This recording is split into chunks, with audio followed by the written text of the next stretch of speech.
29 September world heart day. বিশ্ব হৃদয় দিবস 2025-এর এবারের প্রতিপাদ্য বিষয় ডোন্ট মিস এ বিট, একটি স্পন্দন হারাবেন না। এই থিমটি প্রতিটি হৃদয় স্পন্দনের গুরুত্ব তুলে ধরে এবং কার্ডিওভাস্কুলার রোগের প্রভাব সম্পর্কে সচেতনতা বাড়াতে উৎসাহিত করে। এটি মানুষকে শারীরিক কার্যকলাপ, সুষম পুষ্টি এবং মানসিক চাপ ব্যবস্থাপনার মতো স্বাস্থ্যকর জীবনযাপন গ্রহণ করতে এবং নিয়মিত স্বাস্থ্য পরীক্ষা করাতে অনুপ্রাণিত করে।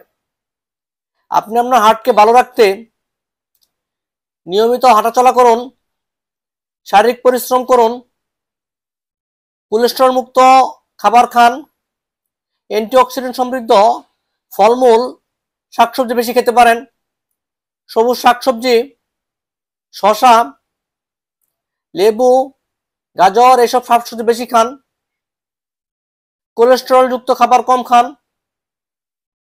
আপনার হৃদপিণ্ডকে ভালো রাখুন, আপনার হৃদয়কে ভালো রাখুন, সুস্থ থাকুন। এই হোক এবারের ওয়ার্ল্ড হার্ট ডের আমাদের কামনা। ভালো থাকবেন সবাই।